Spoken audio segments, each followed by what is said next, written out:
And we're rolling. So, I've talked about a lot of fairly technical, arcane, and perhaps boring stuff so far. So, today I just thought I would talk about snow in Atlanta because that's a humorous topic, right? A couple of years ago, about an inch of snow fell, and it turned into a disaster here. An inch of snow shut down the entire city for at least 3 days. The people up north were just laughing at us down here. And so, and people actually call this snowmageddon for Atlanta.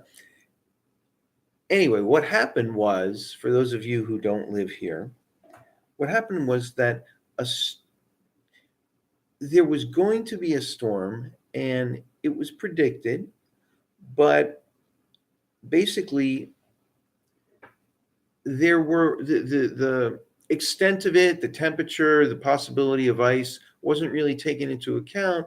But then the news organizations started talking about this at around, say, lunchtime. So at about 1:30 or 2, all the companies in and institutions in the Atlanta area just told everybody go home. So they all hit the road within half an hour to an hour at the same time. And the entire city became gridlocked. Uh, and it wasn't just that. As the snow fell, well, it was gridlock.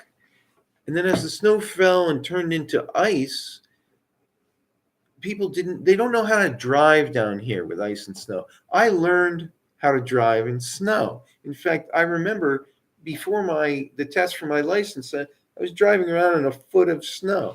So they don't know little things like when you don't just punch the brake and hope for the best, and also the idea of when you go into a slide, you need to turn into the slide rather than try and turn away when the car starts to spin and you end up in the bushes.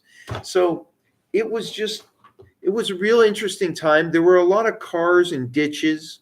Um, just really kind of funny the way these cars. And what happened was, since as the driving conditions became worse and people started having accidents, and it started getting colder and colder, people just weren't moving. And they, on the highways, for example, on Route 400, they just pulled their car off to the side and abandoned the car.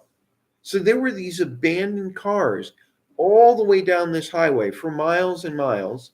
And or some people slept in their cars.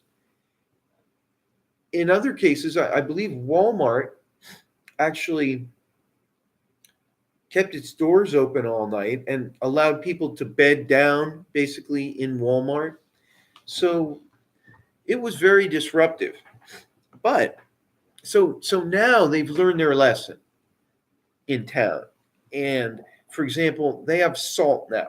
Before, they really didn't have salt or sand. There certainly was not enough of it, and they weren't geared up to really get the trucks out. So there was nothing to counteract the ice.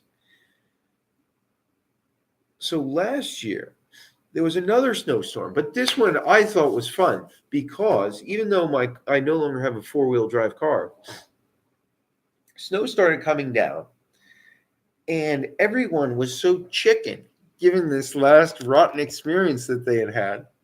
They all stayed off the road, right? So what did I do? I left. I got out there on the road because it was totally safe because there was nobody there. And I know how to drive in the ice and snow anyway. So I got down. I was going on Route 400 south, and it's at least a 6-lane highway. I mean, it's 8 lanes. I don't know, probably not more than 8 in any one place. So I'm driving down at about 40, 50 miles an hour. I'm not doing anything crazy. And I turn on the brights, and all this, the snowflakes were falling. And with the brights on, reflecting back the light, it was the most beautiful thing. It was probably the most beautiful thing I've ever seen. And I really got a kick out of it. I just drove for miles. And it was completely safe because there was nobody there, which is also kind of a crazy experience down here where the roads are just packed full of people and rush hour sort of never ends. There's the morning rush hour, and then it lightens up between 10 and 11. Then you've got the lunch rush hour, and then maybe between 1:30 and 2:30, reasonable. And then around 3, rush hour begins again and goes until 7. So, in any case, just to wrap up, it was really cool. Um, you could just see it wasn't just the snowflakes right in front of the headlights. It was, you were able, when you turn on the high beams, you're able to see, there are many overlapping pieces of air with snowflakes. So it was very cool. And I also went in a parking lot and turned some donuts and, had a good time, like as if I was in high school. So, anyway, that's a little bit about the snow here. I understand that a lot of snow is predicted for tomorrow. And so, as a result, everything is closed in anticipation of this. You see, they've learned now. They probably have a lot of salt stockpiled somewhere. City government closed, state, schools, it's all been closed in a prophylactic sense. So we'll see. Maybe I will comment in tomorrow's video on how the snow actually went. In Winter Wonderland in Atlanta, 2019. And with that, I've located this button